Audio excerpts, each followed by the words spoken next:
Straight from the loving hands of Papa Yokoi, it's Strictly Game Boy. I'm your host, Clay Howard, and I'm joined by my always faithful co-host, Mr. Bryan Hour. Bryan, that's my name. How are you doing, sir? Oh, I'm just great. How about yourself? Not too bad. It's been over a month now since we parted ways professionally in certain ways. But yeah, no, I'm doing good. I'm ready for summer to be over. I don't know about you. You work in a probably much warmer warehouse than I do. So yeah, it's a bit toasty in there. Yeah. I'm ready for things to at least be a little bit more mild, I guess. Yes, I would hope so. Some cooler temperatures would be nice. But yeah, things have been good here. I'm trying to think. I bought a Game Boy Advance the other day. That that's right. Neat. Was that custom or was that? Yeah. Okay. Yeah, it's a custom one somebody made. I don't know. It's got the Mario and Luigi screen protector thing on it. Yeah. And then they got like different colored buttons. So the left and right buttons are green and blue, and then the B and A button are yellow and red. It's the Super Famicom button colors. Right. Okay. So they use the triggers as the other two, which it's kind of weird, but I guess that's the only way to stick those colors on there. But it looks pretty. Yeah, it turned out really well. It was like super cheap too, so it's hard to pass up on. But other than that, Game Boy wise, I think that's about all that's going on with me. Any Game Boy stuff on your end, Bryan? No, just been playing my new Game Boy and my Switch a lot. So yeah, that thing, dude. I haven't touched my Switch that much recently. Oh, really? It's been a little neglected. I've bought some games, but nothing's really like pulled me in. Right. So it's kind of, I feel bad, but every now and then I think that happens, and then I get pulled back in. But I just end up playing Breath of the Wild in those times. Yeah, that's true. Honestly, that one or a few other games would probably really, but yeah, Breath of the Wild always works. I just recently went to GameStop of all places and pre-ordered 2 copies of Let's Go Pikachu and Let's Go Eevee. Nice. One with the Pokeball thing and one with not. So those 2 right there, that's like $160 worth of games right there. So one's for my wife, one's for me, and so that's why I'm doing GameStop, because I can just kind of go and put a little bit of money in here and there, leading up to it. That way it's not on one Friday I just get hit $160 for a video game. So and otherwise you're gonna get it. Right, so that one, and then I need to go back and get Smash Bros at some point. That's true.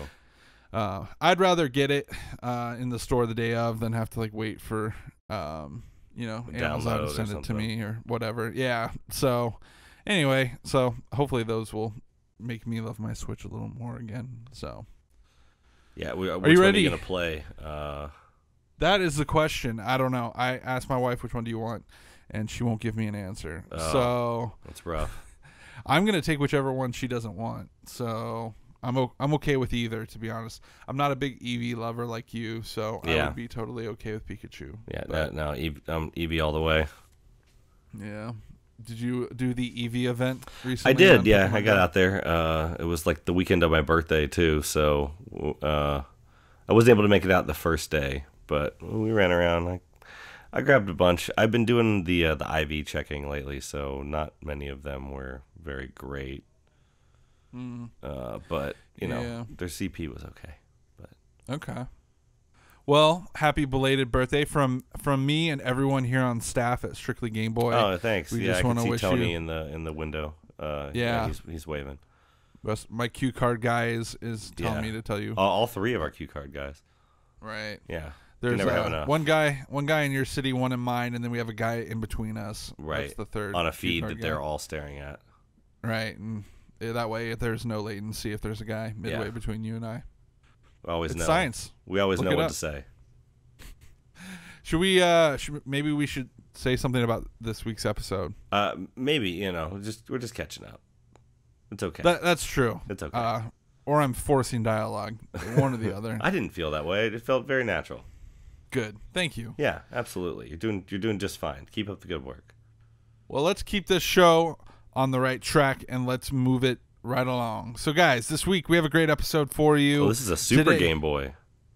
Oh, it is. You're right. Yeah. This one kind of caught me off guard, but we're 4 episodes from the last one, or 3 or 4, whatever.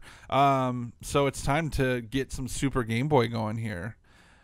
This week we are taking a look at the Bugs Bunny Crazy Castle.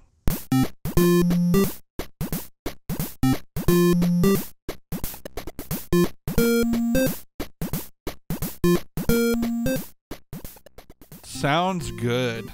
So to start us off, Brian, why don't you tell us a little bit about Bugs Bunny Crazy Castle? Okay. I figured we'd take a look at this one. Like for those of you not familiar with the Super Game Boy, it's when we look at some of the big hitters and like in the order in which they came out. And this is a really early game that a lot of people owned and are very fond of. So it comes to us from Kabuki Systems. It's Kabuki Engineering and Manufacturing Company, basically known as Chemco. That's what their like their branding for the company is. But it came out September 5th, 1989 in Japan, and March 1990 in the U.S. And this is definitely a port. Definitely, yes. Originally it was a NES game. Is that right? So there's an NES game and I believe a Famicom Disk System game in Japan. Okay. Interesting. Very cool. Yeah, I don't know a lot about this game, and I know we're not onto our history with it yet, but I was curious to look into this one, and I'll talk more about it later. But yeah, Brian, do you have any behind the scenes things you'd like to tell the listeners about this game? So Chemco is still around. They mostly do like Japanese mobile games or just mobile games in general, but they've been a thing since like the mid 80s. They were, we're gonna see, like I said, we're gonna keep seeing this in the Game Boy. These people did nothing but licenses. They had some like pretty nice ones too. They also managed to produce and publish some like original games. Have you ever played any of the Top Gear racing games on like Super Nintendo? They went into like the GameCube, PS2 era, but yeah. Did they do arcade ports too, or? I'm sure Top they Gear? did. I think trying to Top Gear if there was its a own Top Gear. thing. Yeah, no, I don't think I ever played Top Gear. Now that I'm looking at it, It's not that great. Tiffy had a copy growing up, and so when she moved in, I was going through all her Super Nintendo games, and that was one that I spent about 5 minutes on. Oh, nice. But it's probably its most well known. I think for a sim racer back then, it was pretty competent. It just, to me, I didn't really care. Right. But more notably, they also released Mickey's Dangerous Chase, which we've talked about. Oh, okay. Yeah. Yeah. And Shadowgate for the NES. Both of those games I hold in high regard. Shadowgate's really cool. It's a point and click adventure game, but on the NES. So, it's actually pretty neat. Nice. But as for the Crazy Castle, like the game itself, it seems to suffer from like a form of licensing weirdness that we haven't come across on this podcast yet. Yeah. That would be like the mixing of licensed assets. Definitely. In Japan on the Famicom Disk System, this is a Roger Rabbit game. Right. But they got the rights, the Japanese rights to Roger Rabbit in the run up to the movie. But they didn't have the US rights to Roger Rabbit but they did have the US Looney Tunes rights. So instead of just, hey, why don't we just change the rabbit to another rabbit, they made him Bugs Bunny for the NES game. So when it came time to make a Game Boy port of the game, Kemco's Japanese Who Framed Roger Rabbit rights had already expired because presumably it was like short term, just for like when the movie was out. And then I don't know if they thought it would. I don't know if they thought it was going to be a bigger thing. Actually, I think Disney did think it was going to be a bigger thing. But then they made Little Mermaid and everything changed. Right. But maybe they made short like licensing deals with people so that they could re-up and make a better licensing deal when the movie blew up. But for whatever reason, their license had already expired. So they made it a Mickey Mouse game. But when they brought it back over to America, they didn't have the Disney rights, so they just put Bugs Bunny in it again, because why not just do that? I don't know, just the way that the Crazy Castle series has worked is so weird, because it really is. It's just whatever license they have on at the time. So I think Crazy Castle 3 is the real Ghostbusters and Garfield, depending on whether you're in Japan or the U.S., because wow, they apparently had the Garfield rights in the U.S. And then Crazy Castle 5 is just Woody Woodpecker, because they had the Universal rights. Wow. So Woody Woodpecker got to star in a game, which, sure, why not? Yeah, why not? Yeah, just a really weird. I don't know how to describe it. Just the way that the series is going is just very strange, and for a very you could put any character you want in this game. It's very straightforward. Yeah, and I mean, I've played the Mickey ones, and those literally the only thing they changed is they took the carrots and I think they made them like stars or something. Yeah, and then the enemies obviously they changed. Who are the enemies in the Mickey one? They're weasels, like the mobster weasel guys. Yeah. Yeah, like which I like. They show up at Mickey's Dangerous Chase. Yes, that's right. Mm-hmm. Yep. And so, yeah, it's literally a very simple palette swap, if you could call it that, I guess. Yeah. Like, or just a sprites, swap, I guess. So, pretty lazy, but I guess brilliant. I mean, I guess they probably made so much money on it, but it is confusing. Yeah. I mean, they came up with a really simple game formula, and then they're like, we're just gonna just exploit the crap out of it, basically. Whatever we've got. I mean, and they were also making a bunch of other games while this is going on too. So lots of licensed The fact stuff. that there's 5 of them though is what I'm like. Wow, you guys really milked that udder dry, man. Like, jeez. It's one thing to do 3 of them. It's another thing to do 5 of them. Like, holy cow. How many levels can you make with this format? Well, we'll get to the format, but that's what I kept coming back to was, how do you reinvent this game? Yeah, I mean, I think in the second one they introduced some keys that unlock doors, I think, but that might be that doesn't sound fun. As much, yeah, developed as they changed it. But yeah, you're right. It doesn't sound fun. So what are you gonna do? We're gonna play this game. I guess so. Have you played this before?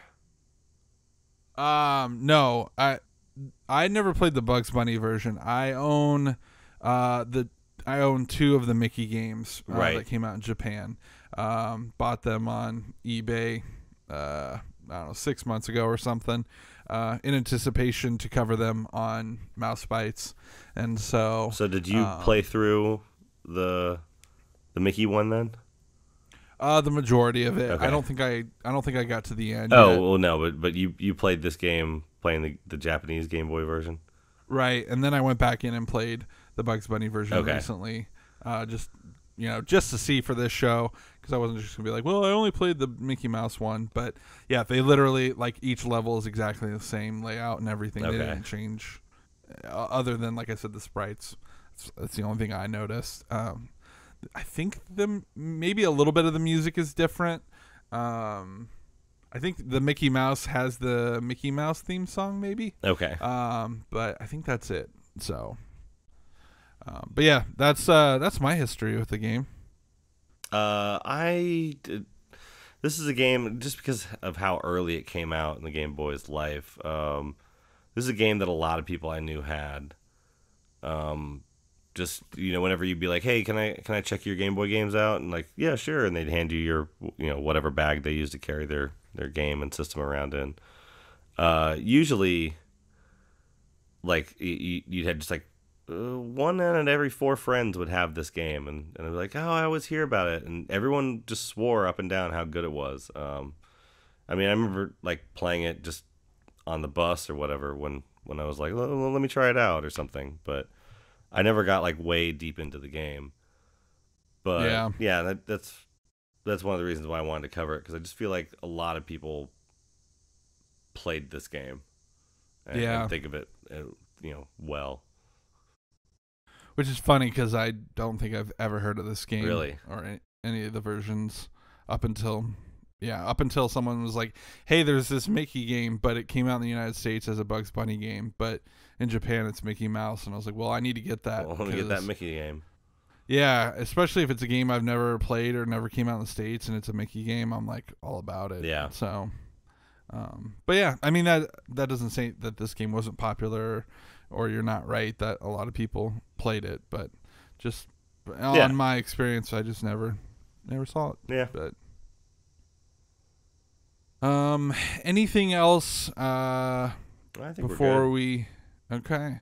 Well, let's take a short commercial break, and when we get back, we'll dive deep into this super deep game. Deep. We'll be right back. We'd love to keep going, but even all-stars need a break. Doy.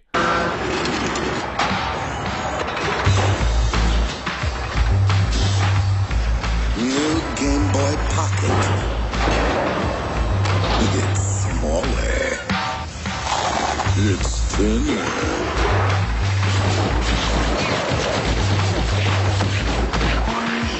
And now, it comes in 6 high-impact colors. Look at those jeans. Man, those are some big old jeans. And did you see on the jean patch it said Game Boy? It did?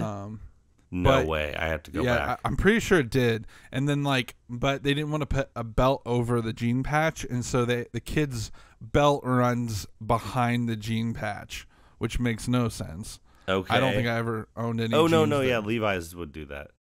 Really? Yeah. Oh.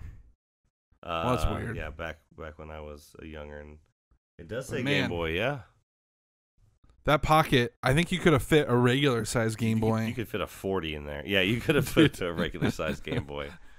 Definitely a 40 too, because those were massive. Did you have big baggy jeans back in the 90s? I did not. A proper young man would not wear such clothes.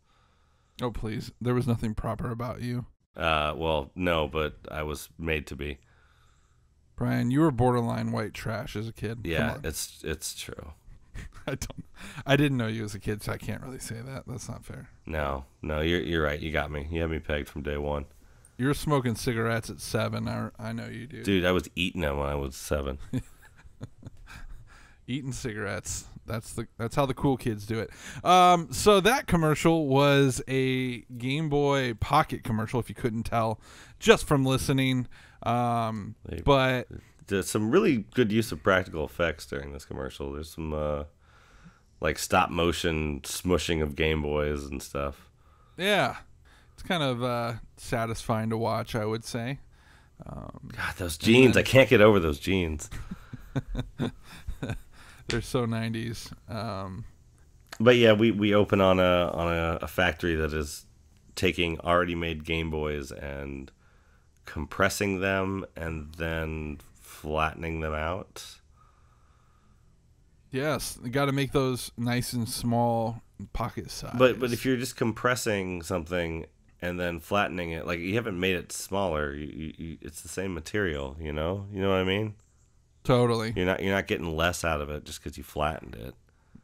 I don't know a lot about plastic, but that seems to make sense. Yeah. No, I'm your guy. I know things. But yeah, like it was. I remember this commercial. I saw this commercial a lot when I was a kid, and it was very effective. I wanted the Game Boy Pocket more than anything. And especially once the colors were added, I was just like, yep, yeah, I'm on board. Let's go. Yeah, I'm definitely a fan of the colors. I think that was pretty brilliant. So, Yeah, because at this point we only had the original Game Boy, right? There wasn't. They hadn't done. I don't know if they did had done the fat color line yet, but the way this commercial is talking about it, I feel like this is the first time there were colored ones. Yeah, I guess I don't know the full timeline on like how that played out. Yeah, but that's the vibe I got anyway. Was that, and now you can get 6 different colors or whatever it was, and yeah. so as the machine shoots the Game Boy with a paintball that absorbs into the plastic. Yeah. And then you use the windshield wiper and it just cleans the screen off. Right, of course. It drops it into the most amazing jeans I've ever seen. So are you going to talk about these kids? Because when you first brought up the commercial, you're like, oh, the kids that are at the assembly line. So yeah. So the Game Boys are on an assembly line being altered. But yeah, once the Game Boy is dropped into the back pocket of a child, you see that he has been rolled in on a separate assembly line. And all the kids are just waiting their turn in their giant Game Boy brand jeans to have a Game Boy slipped in their pocket, and then they leave, I guess. So it's so weird. It's my turn next. You get to see it like for I don't know why I thought it was a bigger part of the commercial when we initially talked about it, but yeah, like it's real and I think quick at this the end. the YouTube video kind of cuts it off, so maybe there was more. Yeah. But it cuts off real quick. But it's still really weird, and there's definitely more than one kid. So yeah, they're waiting their turn. Definitely, Nintendo's showing us how they do mind tricks on How children. they steal your kids, and they bring them to dark warehouses and Drop line them up. make them put on goofy ass jeans. Yeah, wear my Game Boy jeans. Dude, I'd take a pair of Game Boy jeans. I want those jeans now.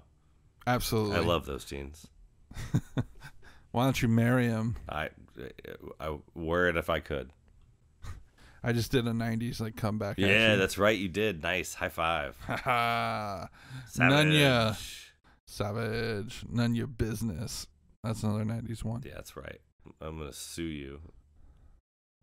What? Or no, was it sue me? Yeah, well, so whatever, sue me.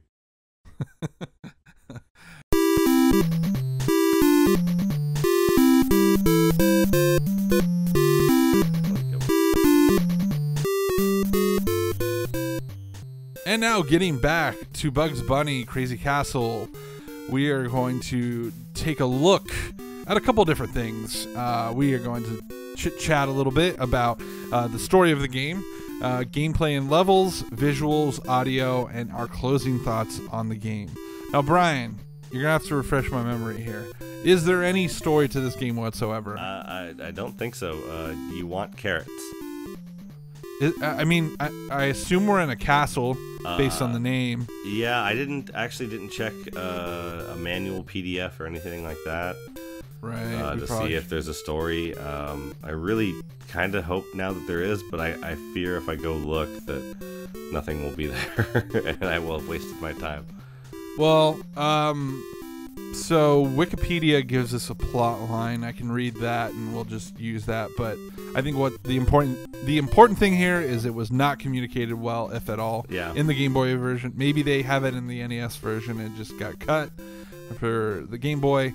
But basically, Honey Bunny. Honey Bunny is famous Warner Brothers character.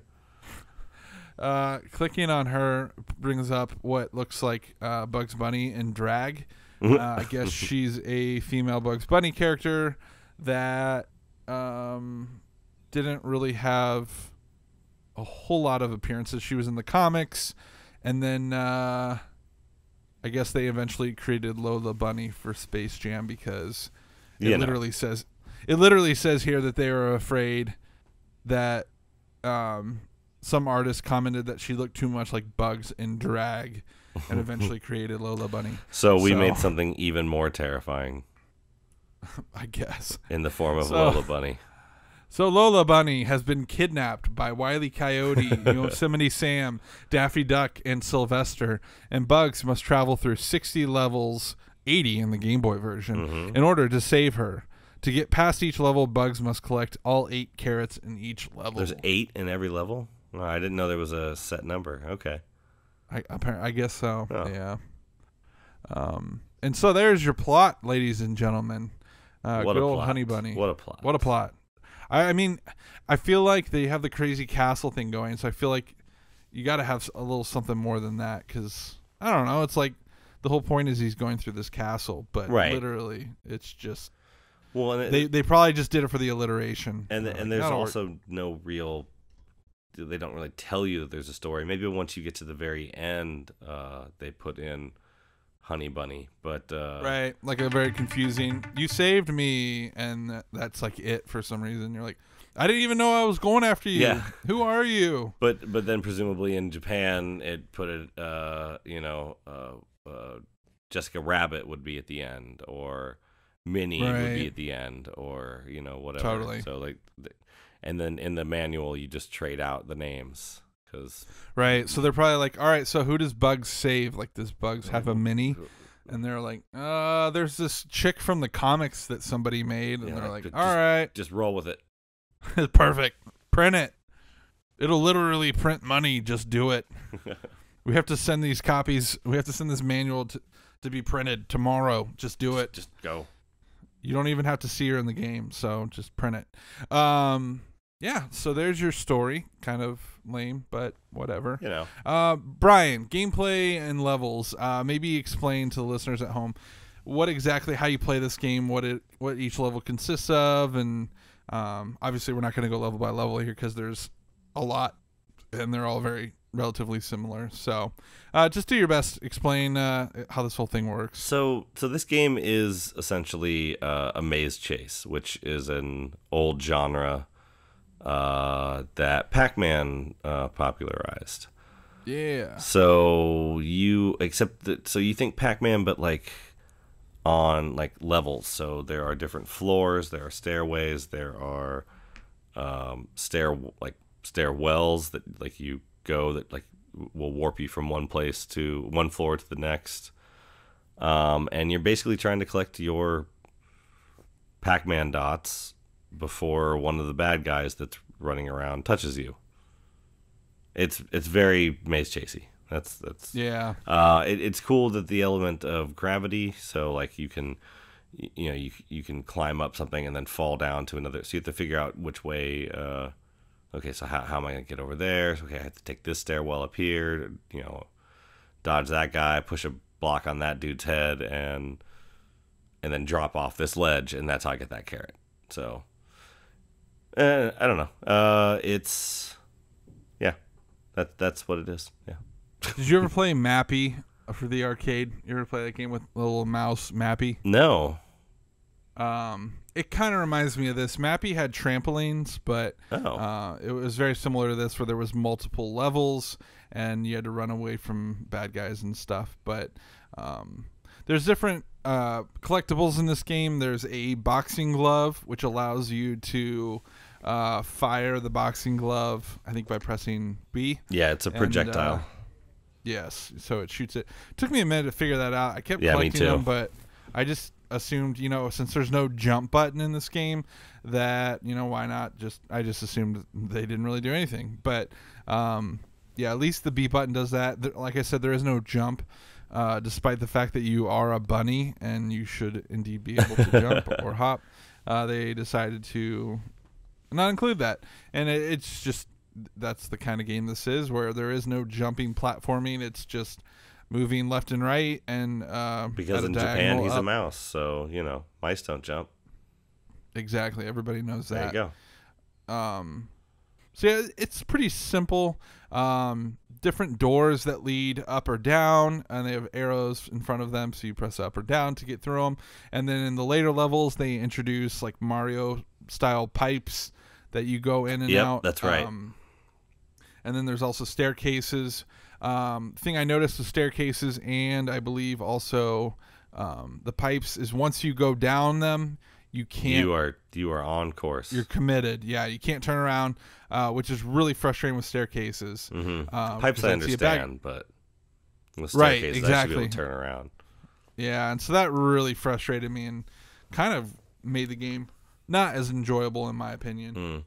There's one thing that I'm just noticing that I didn't know when I was playing through the game is that when you go through the like stairwells, I would always, if a bad guy was coming through, I'd be like, well, I can't go in that. No, you totally can.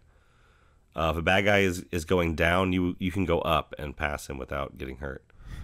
You guys just pass each other in the stairwell. Yeah, but and you just smile and nod and go about your business. Right. I wish I had known that because that would have been some vital information for my everyday life. Yeah, I mean the logic isn't there, but like you said, it's a nice trick to know that you can do basically. Right.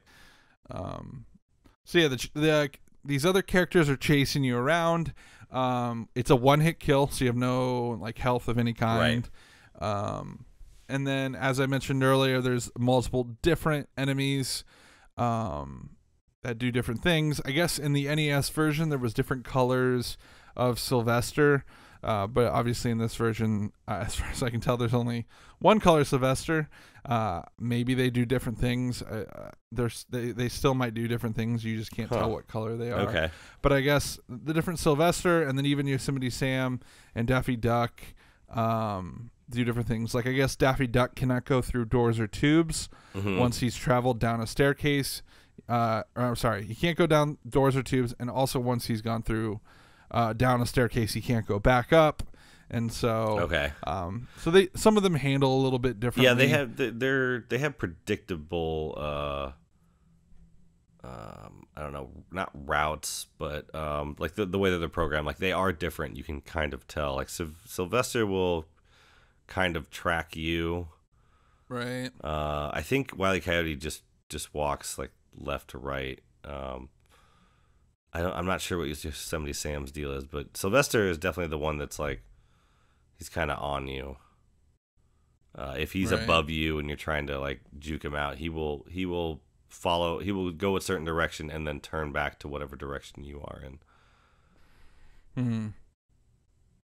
Yeah. So I mean, they definitely provide a decent challenge.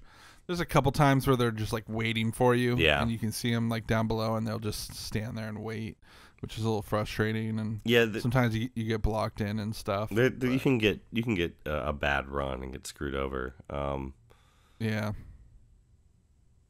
There's also a couple other pickups. There's some kind of thing that you drink. I assume it's some kind of potion. Yeah, it's invincibility. Invincibility for a short time. And then there's also like 100-pound weights and crates. And safes that you can push either into bad guys or off edges onto bad guys and take them out. So there are some additional there's some different ways to get rid of bad guys, but a lot of this is trial and error in my experience. You run it once, you get killed, and then you're like, all right, I know what not to do. But there was a couple times I even caught myself making the same mistakes multiple times and getting killed the exact same way. And I'm like, when am I going to freaking learn my lesson? Stop doing that. And so it was a little frustrating, but I guess nobody to blame but myself. But it's an interesting genre. Like you said, outside of really like arcade games, there aren't a lot of these. I'm sure there's more that I'm sure somebody would be like, yeah, what about that one? I'd be like, oh yeah, I forgot about the game. But yeah, fair point. They're mostly arcade titles. Right. So that made it a little unique, I think, to the Game Boy and the NES. But I think it works well. There is a password system in place in this game. Yeah. So if you make it to a certain level, you write down the password and you can return, which is nice when there's, what did I say, 70 levels? I think just 80 in the Game Boy. That's right. Yeah, even more. So 80 levels in the Game Boy version. So it's not easy to just like be like get to level 75 and be like, oh, I gotta go, my dad's yelling at me and I gotta go. Like, it's easier if you have the passwords written down. You can just pick it up where you left off later, obviously, because they weren't putting batteries in these things. And so but I thought that was nice, and they're not super long passwords either, which is nice. sometimes passwords are stupid long in games back then, whereas these I think are like 3 or 4 letters or numbers. Well, and it's that's about it. just enough to remember the level, because it's not like a lot of those long passwords were things that like they had to generate your items or Right. your exact place in the world and your progress and stuff. These are just like just load level 48. Right. That makes sense. That's a good point. Anything else gameplay and level wise? I mean, like I said, we could go level by level, but really it's just a different level each time, and it has something unique, or maybe not even unique, but this one is all pipes, or this one the pipes are super windy. Yeah. This one has lots of stairs, but I'm sure if you went back and played them, you'd be like, I remember this level. So like they're memorable to a point, but they're still like, I couldn't be like, hey Brian, this one level where I did this and this? Like, I would spend I'd spend an hour. Outside of like the level one, I don't think you would have any idea what I'm talking about. Right. So, but not necessarily bad. I would take quantity, I guess, over quality or whatever. And you don't want them to be too long. So, right. Short and sweet is fine, I think. So yeah, and it's kind of fun. It forces you to use your noodle and figure out exactly what the game is wanting from you, to like how to get to this certain spot, or you have to think about like what floor you're on, and like, especially with those tubes, because you can walk through some of them, and right. Yeah, it's fun. I don't know, I like it. Yeah, and I think the difficulty ramps up pretty nicely. It starts off with obviously like less villains or enemies or whatever, and then as you go, there's more of them, and it becomes more difficult to traverse areas. It's much easier to get cornered or stuck, or go down a tube you didn't mean to, and all of a sudden you're right next to a bad guy. Yeah. So it definitely gets more challenging as you play through it. Yeah, I ran into so many on the stairs. Yeah, Stairs are my nemesis. I wouldn't say it's an overly easy game by any means. I think it's got a good amount of challenge to it, if you ask me. So, Brian, visuals. What do you think? What do you think about this game visually? That's not necessarily what it's going for. Right. It's a port of a NES game that probably looks okay. I didn't go into it that. looks almost identical to the minus color. Really, it's pretty identical. Yeah. So, I mean, I can tell who the characters are. I can tell that's Wile E. Coyote. I can tell that's Daffy Duck. I can tell that's Sylvester. But yeah, I mean, it's just kind of it's serviceable, I guess. Yeah, I mean, I think the sprites is probably the best part. I mean, the levels themselves are not very like super like designed super intricately. Yeah. I mean, it's a lot of brick and plain white walls and a bunch of doors and stairs. Like the levels themselves are extremely simple. So yeah, I think the visually like the biggest eye grabber is the sprites themselves, and like you said, really almost all of them look really great. I think the only one that's weird is Yosemite Sam. He has like no pupils, but besides that, most of them look pretty normal. Yeah. So the Wile E. Coyote looks a little pudgy, but he's kind of short and squat. Yeah, Yosemite Sam, that does look a little weird. Yeah, he just has like white eyes, but like no pupil or something. I don't know.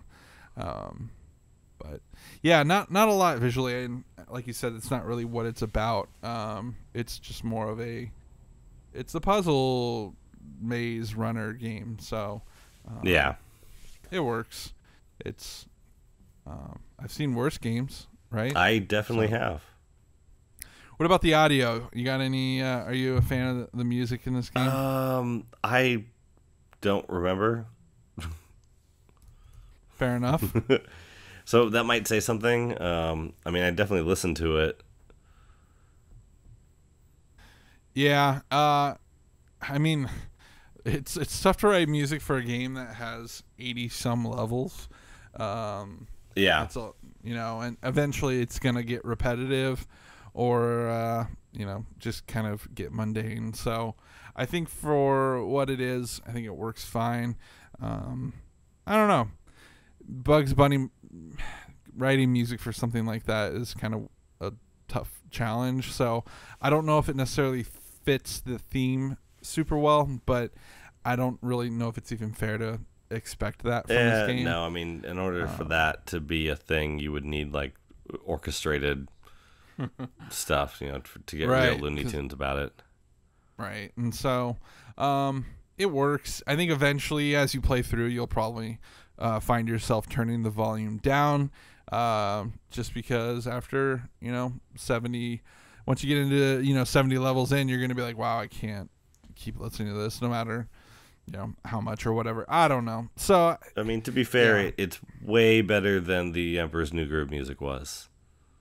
So there's that. Absolutely. You can hang its hat on that. There's not many games that I know of that have a worse soundtrack than Emperor's New Groove. I think we'll just leave it at that. Not the best, but really not obnoxious or. It just didn't really stand bad out. Like it's. I mean, I may have some songs like, that's a nice little ditty or whatever, but it wasn't like, oh, dude, Clay, I can't wait to talk to you about the music in this game. Totally. Like, where sometimes we both get just real excited, like geek out on some video game music together, but it's all right. Yeah, and I mean, speaking of Emperor's New Groove, this game came out in 1989, which is what 11 years before Emperor's New Groove came out. Yeah, and has way better music. That's so, I think that's all we really need to say about that. I don't know. It's a pretty simple game, so I feel like there's only so much we can say about this. I mean, so unless there's anything you think we've skipped over that we really need to hit on, we could probably just hit the listeners with our final thoughts and go from there. Yeah, I mean, I think it's just. I mean, my final thoughts. I think it's just a solid idea. The some of its parts, it works. I did not dislike playing this game. I did not give up. I did not. I didn't give up when things were frustrating because it's not really punishing you if you die. You just put in your code or you start over, or you don't have to start all the way back at the beginning, which I appreciate in little puzzle games like this. So yeah, it's real easy to just not take it too seriously, I guess. I don't know. That makes sense. Okay. Yeah, I totally agree. It's not a bad game at all. I prefer the Mickey one, just 'cause I like Mickey more, but really they're almost identical games. No, I think it's a good little portable game to have in your pocket. I think it works way better on the Game Boy than it does on the NES, as far as just what it is. And so I think there's a reason that they continue to make sequels on the Game Boy. Yeah, not really anywhere you are, you can just pull this game out and try and get a level in. Right, and then if you want, if you get it, you save the password and you continue. Oh, there's another thing we forgot to mention. There's video playback for each level. There is? Yes. So after you beat a level, it says video, and then it says next level or play or whatever. And if you hit video, it will show you what you did. Yeah, you replaying. I did not see that at all. Yeah, because I'm like, what is video? And I clicked on it, and it literally replays the level that you just did. That's crazy. Yeah, it's kind of cool. Yeah, I did not know a that. lot of Game Boy games that would replay or re-show you the level that you just played or whatever. Yeah, so worth mentioning because that's kind of cool. But yeah, I could totally see this being an arcade game. I know I've already mentioned arcades multiple times, but it feels kind of like Donkey Kong where you're going up and down. It feels like Pac-Man a little bit because you're being chased by these goons that are trying to get you. And it also feels like Mappy, which I mentioned earlier, but nobody knows what that game is. Yeah, so it's simple enough. It And then once again, this is one of those where they ported a NES game, and so if you had this on the NES and you wanted to take it with you on the go, you felt like you're getting, the home console version in your pocket, which is cool. Yeah. And so that's another good reason that it's it's a quality game. I feel like 80 levels, it sounds like a lot, but I feel like for the simplicity of it, you're gonna want that many levels because there's not much more to it. As you play through the game, not a whole lot more opens up other than a variety of bad guys and maybe like when you get to the tube part. So that's about it. And so I think, I don't know, maybe it overstays its welcome. I didn't play through all 80 levels, so it's hard for me to say, but at least at the very least, if it was only 30 levels, you'd be like, wow, I beat that really quick. And Yeah, what a jip. Right. So at least this way you feel like especially since it's more than the NES version, that's kind of crazy.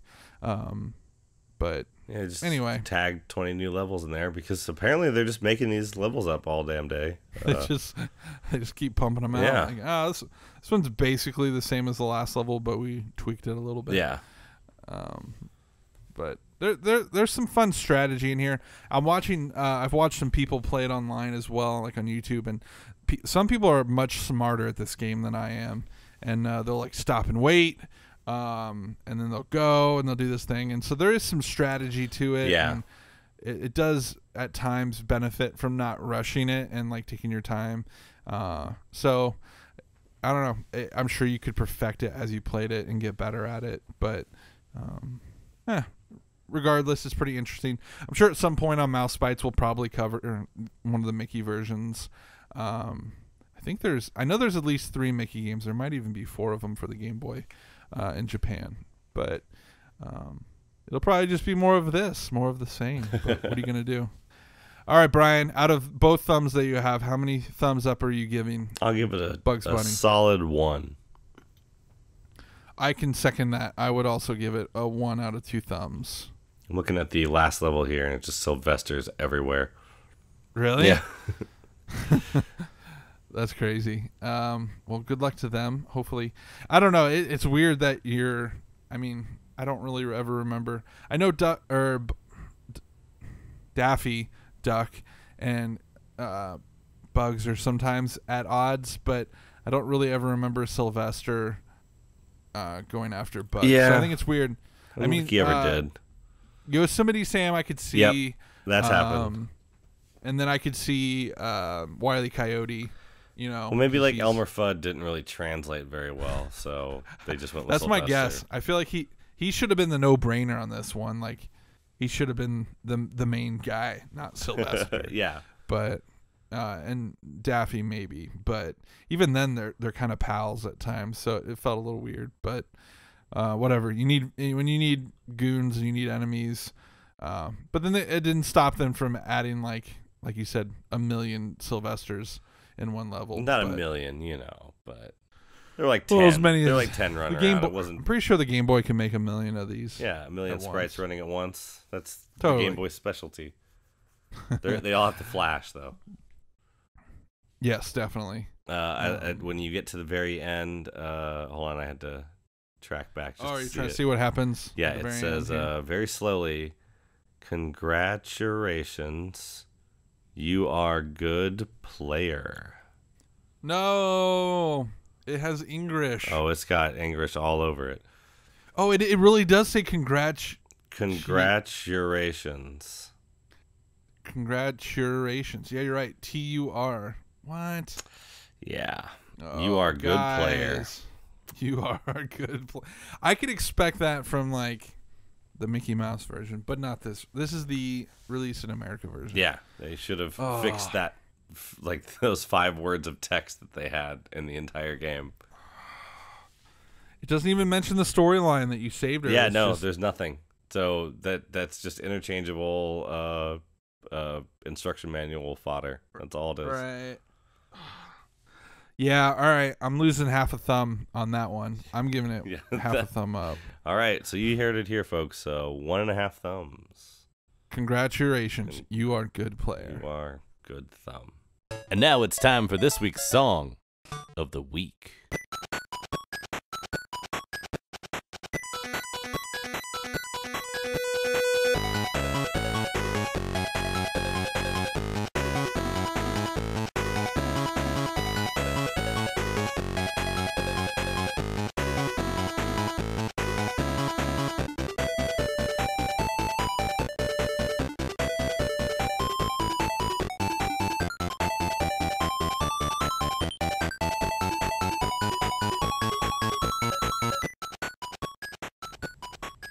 All right, coming back in from our song of the week for this week, which is the credit song to, hold on here. Is it Kariru no Tame ni Kane wa Naru?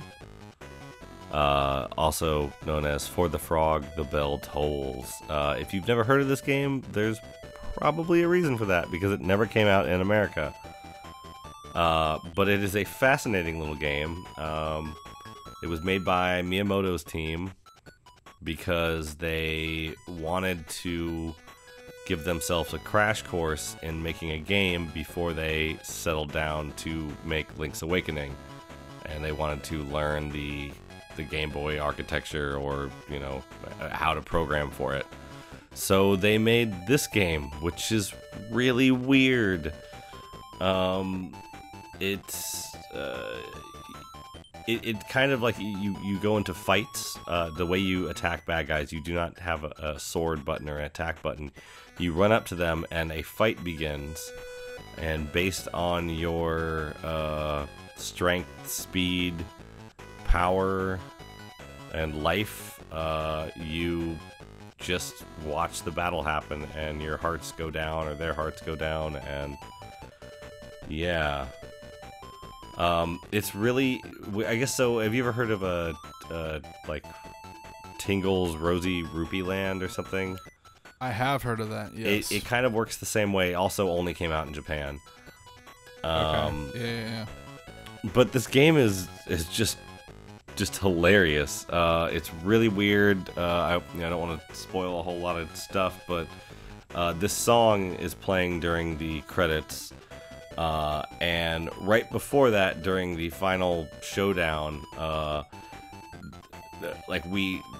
this robot comes in from Nintendo. Made the robot, and one of their engineers is in it, and it's blasting this awesome techno music, and like I didn't think anything could get any better, and then the credits music hits, and it's like even crazier, like awesome. And we just got done playing this game on one of my other shows, Chat of the Wild, which is like our Zelda book club. So this was one of our off games that we did. Okay. Really fun, and I really love this song, and I was like, I got to bring it to Game Boy, or yeah, bring it to strictly Game Boy. That's awesome. Yeah, I like this, dude. As soon as I started listening, I was like, okay, I can dig this, and like the low end bass line comes in, really cool. and yeah, I'm like, this is how you write a song, dude. Like for the Game Boy, no less. Like this is quality music, and it's for an upbeat kind of like head bopper. It's actually really beautiful. It's kind of weird, but really cool. I'm super intrigued by all of this. Yeah, I'm gonna make you play this game at some point. Yeah, it's real easy. It's real straightforward. Like in order to beat the game, you have to 100% the game, because in order to get past certain parts, you just have to look for each thing that you're supposed to find that makes you stronger or faster or something. So, right, yeah, they have copies on eBay for like $12 or $15. Yeah, but they're Japanese. I won't be able to read them, and so yeah, I wonder if you need to read this game. The story is nuts. Yeah, it would be a disservice to not be able to tell what's happening. I wonder if somebody out there, I know you played a fanslation or whatever it's called, but I wonder if somebody makes the actual cart with the fan translation on it. I'll have to look into that. Probably, but yeah. Actually, I have an EverDrive. I don't know what I'm talking about, so I could probably download the ROM onto that and then actually play it on a Game Boy. So the translation is very dated as well. Okay. I've probably translated a very long time ago, like in the mid 90s. So yeah, there's some weird references, including one to the band Air Supply. Yeah. So really, yeah, that's interesting. Way to not date it, guys. Jeez. Yeah, and there's plenty of things in the game that that just show why it never came out in America. They're like, Right. Americans might be a little too sensitive for that. Right. Well, if that sounds interesting to you listeners at home, check it out. Once again, the title of that game, the American translation of is called For the Frog, the Bell Tolls. I highly recommend it. Get yourself a little walkthrough. It's, like I said, it's not too hard. If you miss one thing, you can't beat the one thing that you're supposed to beat because you haven't found the thing that makes you just strong enough to beat it. Awesome. And if you're also interested, check out his podcasts. Chat of the Wild. Chat of the Wild. And, listen to their thoughts on it. We just started Ocarina of Time. Oh, snap. So I am a happy, happy boy. Yeah, I'm sure you'll really have to twist your arm to get through playing that one. Yeah, no. There are going to be some long episodes. We're probably going to talk a lot. Can't imagine how long you guys are going to be talking about it. How are you playing Ocarina of Time? On my 64 with my original version 1.0 gold cartridge. Yeah. Woo! Beautiful. So beautiful. Yes. Makes me happy. I wish I could join you guys, but I'm sorry, buddy. No, it's all right. Well, guys, thanks so much for joining us for this episode. If you want, you can find more of our episodes on thenintendovillage.com. We're continually looking to bring more shows to the Nintendo Village, so check it out. There might be some new exciting stuff there. I don't know. Depending on when this goes up, more to come. Hopefully, look forward to that. You can also find our show on the Nintendo Village YouTube page, where we post gameplay footage as well as the commercials. So if you would like to watch your podcast for some reason, you can find us there. If not, we're also audio only on iTunes. Guys, thanks so much. Join us next episode for some more Strictly Game Boy. See ya!